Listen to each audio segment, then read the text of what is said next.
Okay, so Komal, you are a very special student because you jumped from a band 6 to a band 8.5 in That's a right. pretty short period of time, which is pretty amazing. So we decided to bring you on here today so that you could give some advice to students and help them with their IELTS preparation. So first, can you just Okay. give them a little bit of background information about you?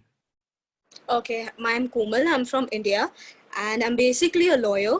Okay. So for future perspectives, I had decided I'll just shift to another country, and for that, I had given my IELTS exam. I had taken a basic coaching for a month, but I just merely got a band 6 in my writing because I was not able to understand the structure.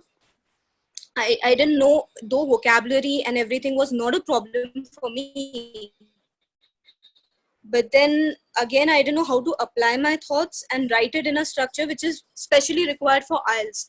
Then I randomly got through this post of IELTS advantages, and I 5-day challenge had come up and the group, and I guess I just paid $1 for it. And after that I got onto the lessons, and yeah, it was, and the same principles I applied, and the results are there, 8.5. Wow, that's amazing. So, what advice would you give someone? So you talked about writing. What advice would you give people for task two writing? Okay, task two writing. As I said, I have followed you so much that I could hear your voice in the examination hall. Okay, this is how Chris is gonna say.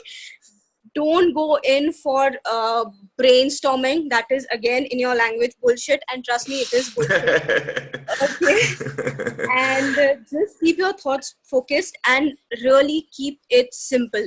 If you just filter your thoughts for that particular reason and apply your planning for 4 to 5 minutes, and there you become a IELTS robot again in Chris language. That's great. And did you do academic or general training? I was in the general training segment. General training. So for task That one, general training, do you have any advice for people doing general training? I had got an informal type of letter, and here my teachers here had really confused me between formal, semi-formal, and informal. Okay, I used to really rack my brain, and just one sentence from you, Chris. If it is your friends, it is semi-formal. That's it.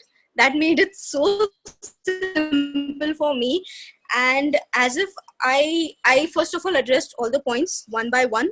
Okay, and after that, yeah, it was pretty simple. It was very easy for me. I just had to Hmm. jot down what points it was. My Hmm. main focus was answering the questions rather than concentrating on my handwriting and counting my words. I didn't pay attention to that. Yeah, it's not a great idea to spend your time counting your words and having perfect handwriting. So, That it is important to have handwriting that the examiner can read, and it's important to go over the word limit. But yeah, spending too much time on that is not a great idea. So, and yeah, eight. even if yeah, if you just practice on the actual paper by merely seeing the paragraphs, you will get to know you have achieved the 150 word target. So you need not just count one letter. Yeah, exactly, exactly. Get used to what 50 words or 100 words of your writing looks like and apply the structures and whatever. And the word count isn't really a big problem as most people think it is. So 8.5 in writing, which is amazing, but also 8.5 in speaking. Any advice for someone who is struggling with speaking, or maybe a lot of my students are getting band 7 in speaking, but they want to go a bit further. They want the 7.5 or the 8 in speaking. What advice would you give them? Okay, first of all, it is a very informal conversation. You need not get nervous at all. And as you said, you're just sitting in a coffee shop, just talk merely, talk to the point, what they want, just answer that. Again, don't concentrate on your dress code and greeting and smiling and all. That is not required at all. You just have to speak, answer them. You have to be a little warm, of course, you have to be. But then once you get into that, you know uh, in that comfort zone, then everything just flows off and the conversation just goes on. Like for me, I really didn't know when the test got over, because in this previous lesson, in my previous IELTS, I had got 6 in speaking. Again, I had got 6 itself in speaking. So because I was concentrating on other aspects, am I sitting properly? Am I appropriately dressed? Am I smiling? I should not, just reasonably, I did not maintain an eye contact.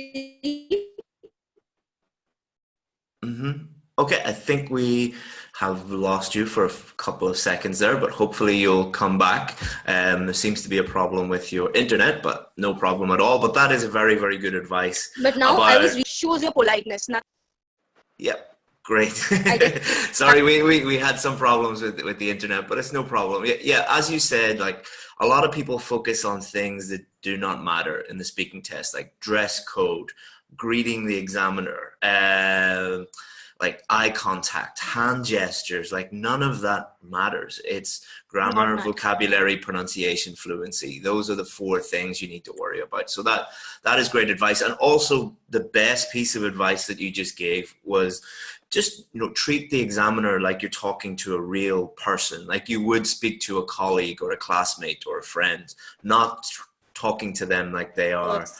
a recording robot, like or whatever. So like because if you do that, then everything is going to be, you're going to be speaking to them in a very unnatural way, and it's going to affect your fluency, it's going to affect pronunciation, affects absolutely everything. Yes. So that's great advice. So did you get band 8 or band 9 for reading, or 8.5 was it for reading? For reading, I got 8.5. For writing, I got 8.5. And Uh-huh. even speaking, I got 8.5. Excellent. So for reading, do you have any advice for how to improve your reading or how to approach the test? For reading, I could say that follow the strategies for true and false and not given. Okay, because first I used to really rack my brain. Is this particular word there? Then I used to sit and interpret it in my own sense, which is actually not required. True information is given. False, it's totally opposite. Not given, information is not given. Keep it simple. That's it. Hmm. Because I used to struggle with true and false.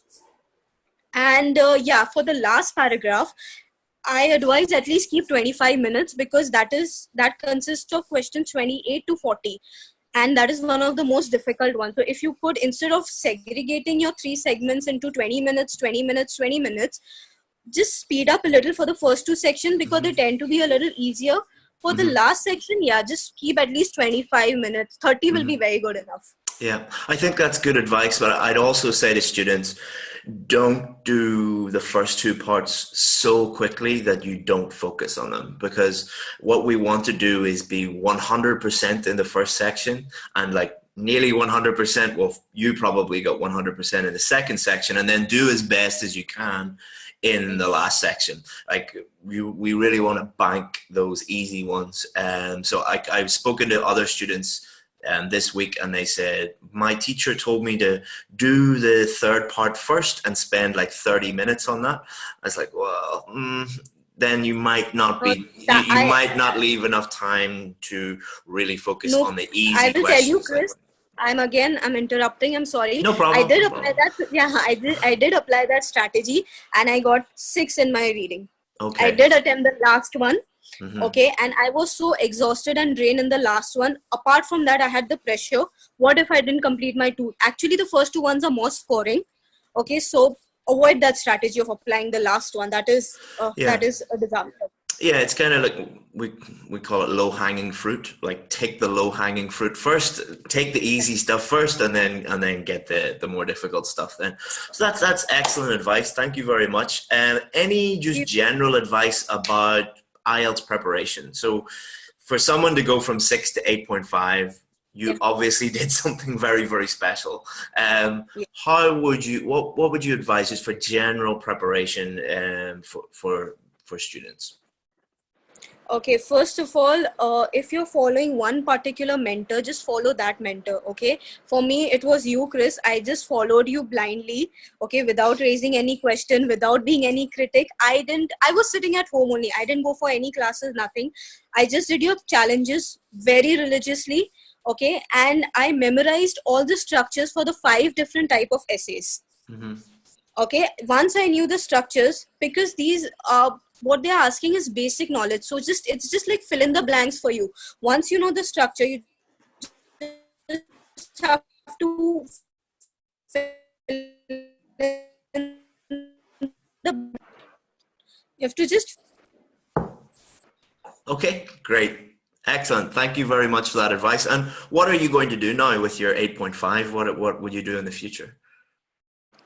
Okay, I plan to apply for a, again, I have to study law because I'm planning to settle in Canada. So I want to take that degree of law because I cannot leave law, so I need to practice there as well. So for this, I the left law. hurdle, I used to be a lawyer, and I left it. So it's yes, like the world doesn't end if you're not a lawyer. So, but I'm sure you want to be a lawyer. So absolutely, yeah. yes, yes. Okay, So that is, great. and IELTS was my biggest hurdle here because I had the experience, I had everything, but only because of IELTS, I was stuck somewhere Yeah, and yeah. I got sick. It's really frustrating for like doctors, Yes, lawyers, nurses, engineers, people that have basically got a job offer in their hands, and this English test is the thing that's stopping them getting it. So, I'm very proud of you. You know, I taught you, but it's really up to the student to follow my advice and you know get it done. So well done. It's all down to you. So thank you very much, and thank you for sharing it with other students. That's really going to help a lot of people, because there's so much, you know, conflicting advice out there, and you know some great advice, some not so good advice. So thank you very much for sharing that, and good luck in your thank you future. so much. Thank you so much, Chris, for mentoring us. No You problem. know, No problem. you are boundaries away, but you're still affecting our lives. Thank you so much. Thank you very much. All right. Thank you. Bye bye. Bye.